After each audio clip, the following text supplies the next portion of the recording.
What if I told you these tomato plants weren't just feeding me, they were hiding the legal weapon that would destroy a $3 million corruption scheme?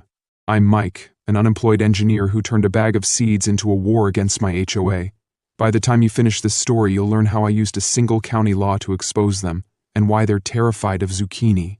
Comment below where you're watching from. When unemployment left me rationing canned beans, these tomatoes became my lifeline. But to the Pinecrest Hills HOA, they called it visual pollution, even as certain board members wasted 10,000 gallons a day on illegal fountains. My survival garden threatened their real agenda, forcing us out so they could build luxury condos. I watched in fury one morning as the so-called HOA cops deliberately parked their cars across my driveway, blocking the vegetable garden that was keeping me afloat through months of joblessness. Little did these neighborhood tyrants know that hidden in the fine print of our county ordinances was the single detail that would not only save my garden, but expose their entire corrupt scheme to the world. I felt my heart rate spike when I saw the patrol car, painted to look official with gold badges on the doors, roll to a stop at my driveway. I dropped my watering can and rushed outside. That's when Mrs. Reynolds stepped out, clipboard in hand. Her polished nails looked like they could slice through my basil if I gave her half a chance. She surveyed my driveway with a sour expression. "This isn't a neighborhood, it's a pigsty." She practically stabbed at my basil plants with a manicured finger. Her perfume reeked of privilege. "Remove these vegetables or we'll make you homeless." I stared, trying to keep my voice calm. "They're just vegetables. I lost my engineering job when the factory closed, and these plants feed me. I don't see how they hurt anyone." She sniffed. Section 123 clearly states all visible landscaping must be approved by the board. And trust me, we don't approve of this. I stole a glance at her own yard with its massive unapproved fountain, gushing water 10 feet into the air during a county-declared drought. My frustration rose, but I forced myself not to argue. Mrs. Reynolds snapped pictures of my makeshift garden. 7 days, she said icily, or the fines begin. She strutted away, and as her car disappeared down the street, my neighbor Raj approached. He'd watched from his porch, shaking his head. "Don't let her bully you," he said. "They fined me $500 for wind chimes last month, claiming noise pollution." "But your garden? That terrifies them." "Why?" He pointed at the spot where Mrs. Reynolds had parked her gleaming BMW. "Because hungry people can't be controlled." That line stuck with me. This was more than a few tomatoes. 6 months ago, I'd lost my job and spent my days sifting through job boards and sending out resumes. Bills piled up. Turning my concrete driveway into a mini farm was my best idea to save money. Using old pallets and discounted bags of soil, I managed to grow enough tomatoes, cucumbers, basil, and zucchini to feed myself and sell a little extra at the local farmer's market. For me, these plants were the difference between eating fresh produce and living off canned beans. Clearly, the HOA didn't see it that way. That night, I dug out my HOA rulebook from when I moved in 3 years prior. Back then, it was a skinny little pamphlet. Now it was 26 pages packed with obscure regulations, like the precise shade of garden hoses and the allowable dimension of lawn ornaments. There it was. All visible permanent landscape modifications must be board approved. My raised beds weren't permanent at all. They just sat on top of my driveway. I had a sliver of hope, but something told me the HOA wouldn't play fair. Sure enough, 3 days later, I came home to find Mrs. Reynolds and 3 men in matching polo shirts measuring my driveway. Each bed got an orange sticker, like a giant parking violation. One man, gray-haired with a military bearing, didn't bother looking at me. HOA regulations allow us to inspect visible violations. This garden takes up 63% of your driveway, exceeding the 25% modification allowance. I pointed out that I'd never seen such a rule. The man handed me a paper dated that very day. "New amendment passed last month," he said. I noticed the printing date was today, not last month. They were fabricating new rules just for me. My anger boiled over, but I managed to keep calm. That evening, Mrs. Reynolds parked across the street, taking pictures of every person who stopped to buy my tomatoes. When my elderly neighbor Mrs. Gonzalez came by and offered me a homemade pie in exchange for some zucchini, I overheard Mrs. Reynolds scolding her. "You shouldn't encourage rule breakers. This used to be a nice neighborhood before people started turning it into farmland." Mrs. Gonzalez clutched her small bag of vegetables. "I've lived here 30 years longer than you, Donna. Back then, everyone grew food and shared with neighbors." Mrs. Reynolds gave a sharp laugh. "Times change. Property values matter now." After Mrs. Gonzalez left, I found an envelope tucked in my fence with a check for $500 inside and a note, "For your garden supplies, don't let them win." No signature, so I had no idea who'd left it. It chilled me to think neighbors were sympathetic but terrified to be seen supporting me. That night, as I tried to sleep, I saw headlights sweep across my windows close to midnight. Peeking through the blinds, I spotted Mrs. Reynolds' husband's luxury car parked in front of my house. The windows were rolled down enough that I could catch fragments of his phone conversation. Perfect location. After we clear them out, my heart pounded. Clear us out for what? The next morning, a new envelope arrived with bold red letters, "Final notice before legal action." Inside was a formal cease and desist. It threatened to fine me $100 a day, doubling each week, if I didn't remove my unauthorized agricultural activities. The letter was signed by Marcus Williams, HOA president, and co-signed by Mrs. Reynolds as the enforcement committee chair. My stomach sank. I'd been unemployed for months and could barely afford groceries. $100 a day might as well have been $1 million. That afternoon, Raj pulled me aside. "My cousin works in city planning," he whispered. "She overheard something about Reynolds Development filing plans for luxury condos in Pinecrest Hills. They want to buy up properties cheap, but first, they have to drive down the neighborhood value. Then they'll rezone, build condos, and cash out big. Your garden? It's just a convenient excuse to harass you until you sell." All the pieces clicked into place. I'd wondered why they cared so much about one little driveway garden. But if they had to big up the entire area, they needed certain houses gone, especially mine, which sat on a valuable corner lot. "You should speak to my sister Priya," Raj suggested. "She's a lawyer who fights predatory HOAs."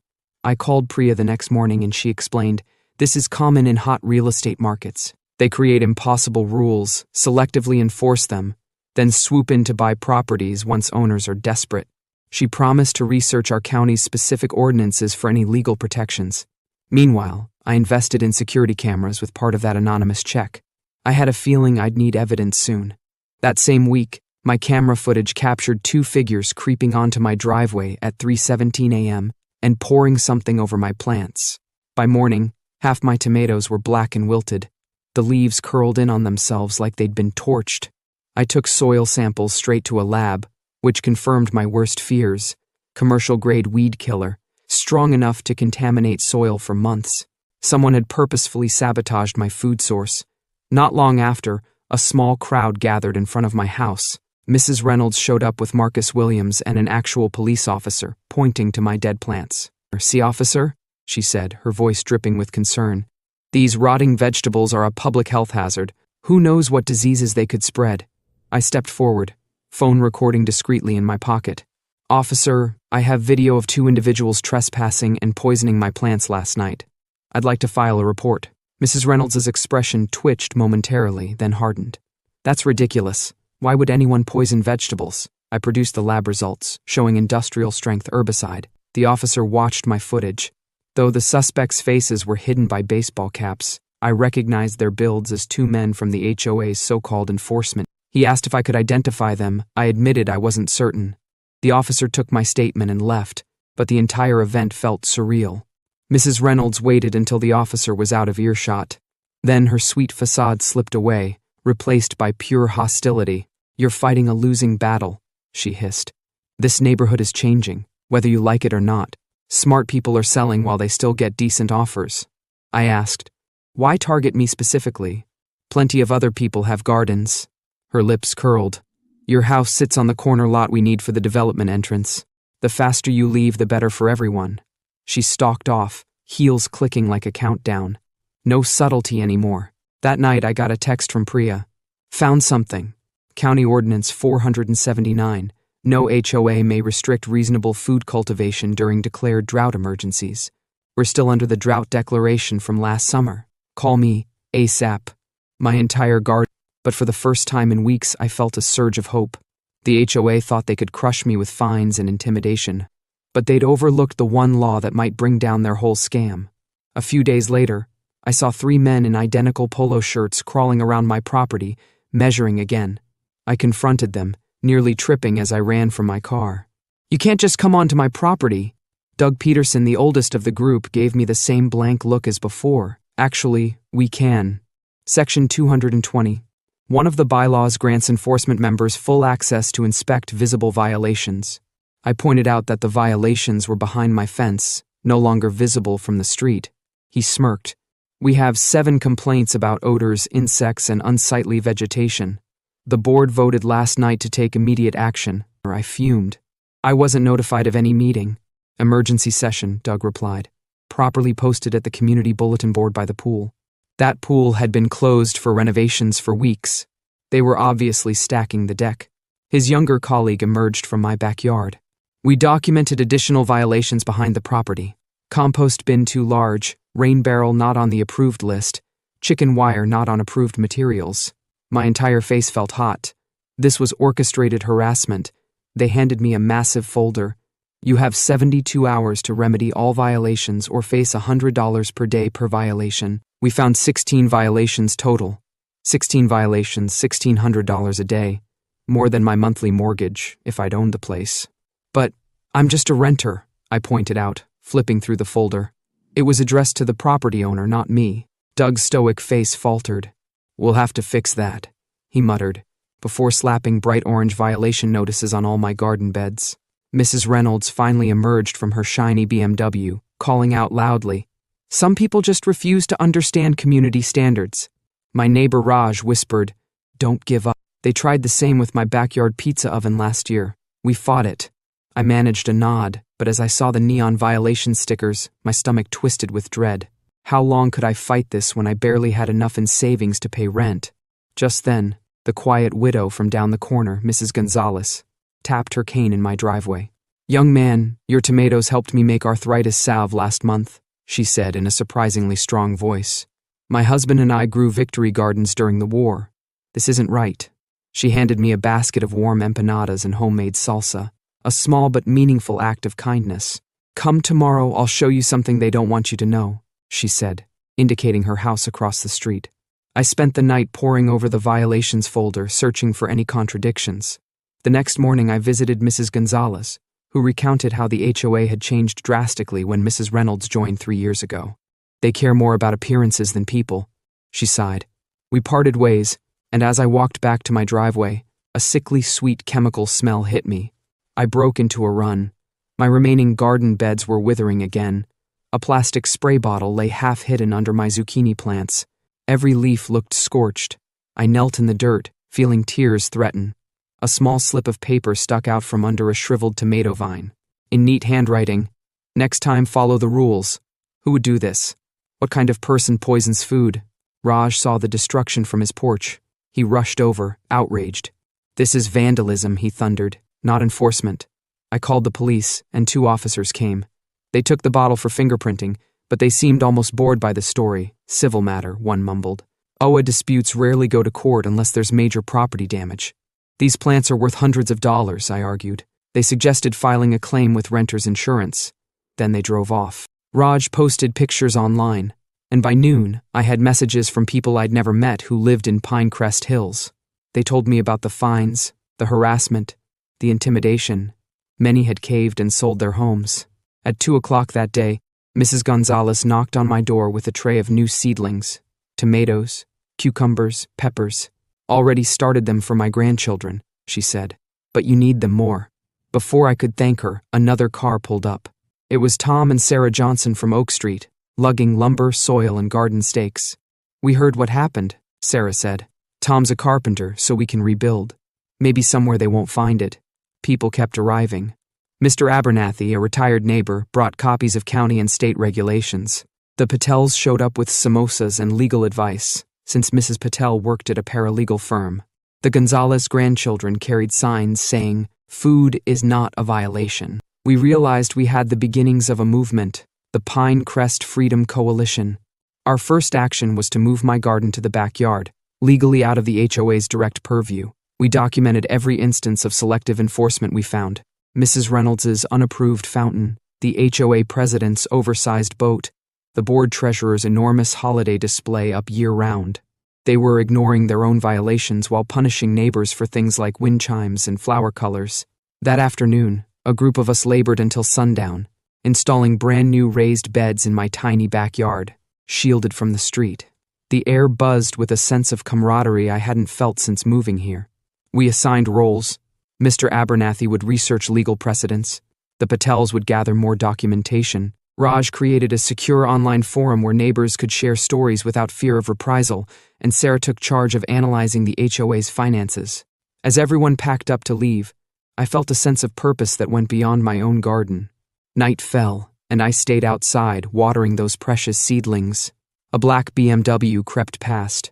Marcus Williams, the HOA president, rolled down his window and beckoned me over. His voice was low, almost apologetic. "Look, I didn't sign off on them poisoning your garden. That was too far. Then why not stop it?" I demanded. He glanced around nervously, like he was afraid of being seen. "This isn't just about your garden. Mrs. Reynolds is running for city council, and she wants to show off a perfect neighborhood when her campaign photographers visit next week." I felt a surge of anger. "That doesn't give her the right to destroy my food." Marcus sighed. "No, it doesn't. But she has friends at City Hall. If you keep fighting, they'll go after everything. Your fence height, your mailbox color, even your grass length. You can't win." "Why warn me?" I asked, studying his conflicted expression. "Because I've lived here 20 years. It used to be a real..."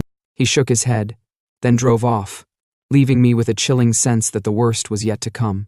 Later, while sipping coffee, I flipped through county documents on my laptop. Suddenly, I saw it. County ordinance stated, in black and white, that no HOA could restrict growing food during a declared drought. I double-checked the county website. We were still under last summer's drought emergency. A grin spread across my face. This was it. "Raj," I said over the phone, adrenaline pounding in my veins. "They broke an actual county law by destroying my garden." We spent the next 3 days gathering evidence. Mrs. Gonzalez remembered when the HOA approved Mr. Peterson's massive koi pond in the same drought, ignoring water usage. Mr. Abernathy uncovered photos of board members with unapproved structures. Sarah organized everything into a bulletproof report. We were finally ready to confront them at the next monthly HOA meeting. Usually, only a handful of people showed up. But we'd spread the word. The community center was packed with nearly 60 neighbors. Even a local news crew had been tipped off. Mrs. Reynolds tapped her microphone, trying to project confidence, though she kept eyeing the camera with worry. "First agenda item," she began. "Exterior violations in Zone 3. I stepped forward, copies of the ordinance in hand. "Point of order. Before we talk about these so-called violations, we need to address the illegal destruction of my garden." Her smile stiffened. "This isn't on the agenda. Sit down or you'll be removed." I raised my voice, letting everyone see the documents. "My garden was protected under County Ordinance 479 during a declared drought. Your enforcement team sabotaged it. You broke the law." Her face went pale. "That's irrelevant," Raj cut in. "County law supersedes HOA rules. That's not our opinion. It's a legal fact." Mrs. Gonzalez, cane in hand, stood up. She surprised everyone by holding up a photo album. "We've documented every violation this board ignored. Here's your own fence, Mrs. Reynolds, 2 feet taller than regulations allow. Here's Mr. Peterson's boat, illegally parked for half a year. Why the double standard?" The room erupted. Neighbors stood to share how they'd been singled out for petty infractions, while the board broke even bigger rules. Someone mentioned the board's refusal to approve a wheelchair ramp. Another pointed out unapproved holiday decor that had stayed up for months. Mrs. Reynolds banged the gavel, voice cracking. "Order! This meeting will come to..." "Why the different rules, Mrs. Reynolds?" I asked pointedly. "Is it because some people here are running for city council and need certain folks gone?" That landed like a punch to the gut. Her eyes flashed. Marcus Williams, usually silent, mumbled, "Maybe we should consult our attorney." "Great idea," I said loudly, "because Channel 7 News is itching to air their story about how you destroyed food gardens during economic hardship. Perfect for a city council campaign, right?" She went ghost white. For a second I thought we'd won outright. Then Doug Peterson whispered something in her ear, and her color returned. She gave a cold smile. "This meeting is adjourned," she announced. "Security, escort these disruptors out." 2 men in cheap suits rushed forward, her private muscle. As we were pushed outside, Raj whispered, "They've got nothing." "We have the law," I told everyone, raising the folder. "That's more than enough." Mrs. Gonzalez patted my shoulder. "You did well, mijo. But powerful people play dirty." Her words rang true. The next morning at dawn, someone knocked on my door. A stranger shoved an envelope into my hands and left without speaking. Inside was an eviction notice.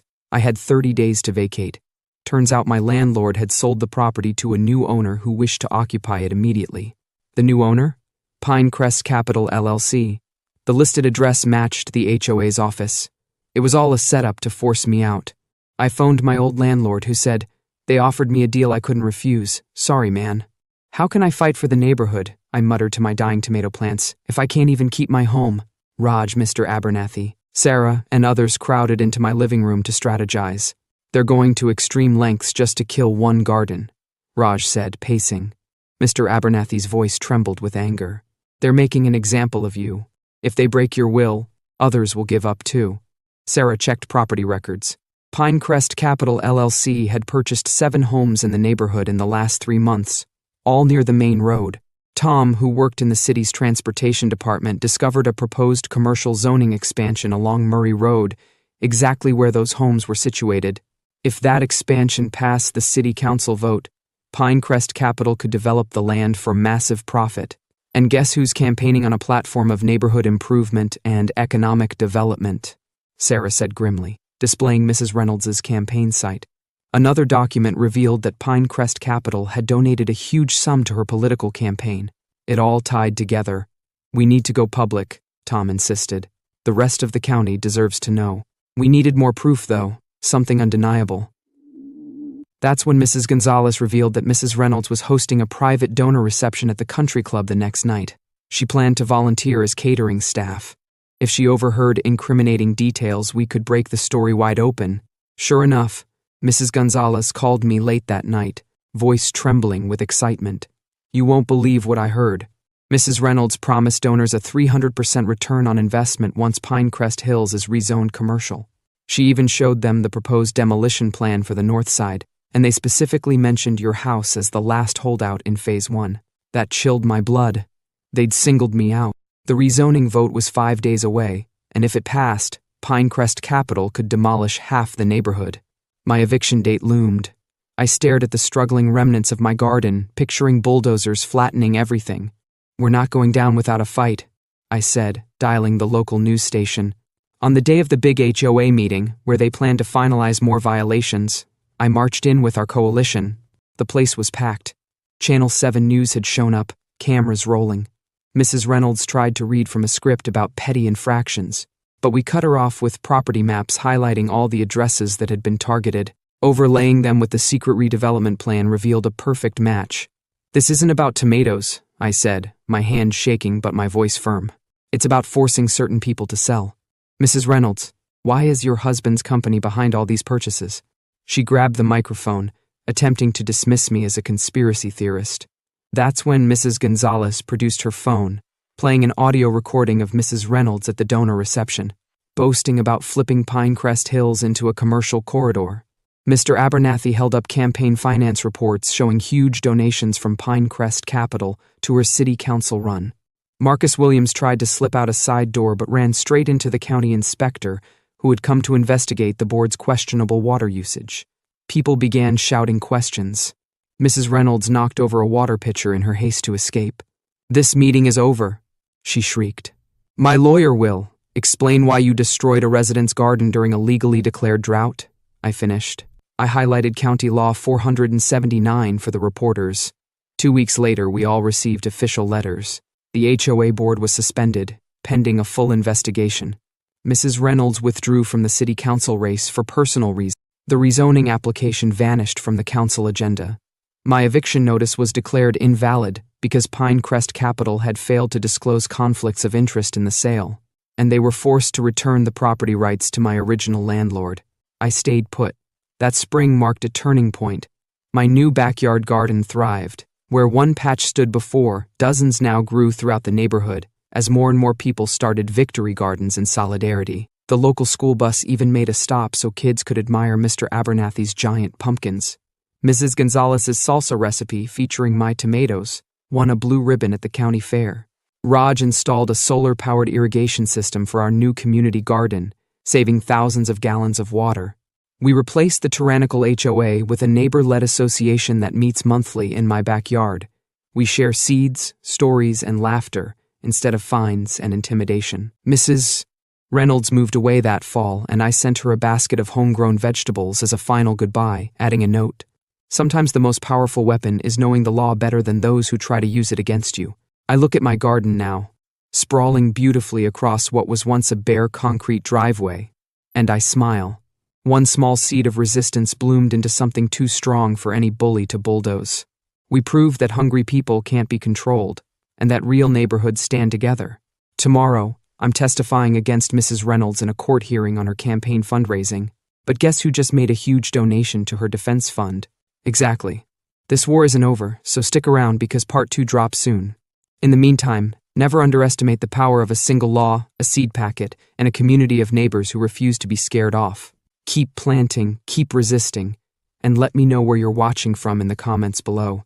And if you've got zucchini recipes, share them. I hear the HOA is absolutely terrified of them.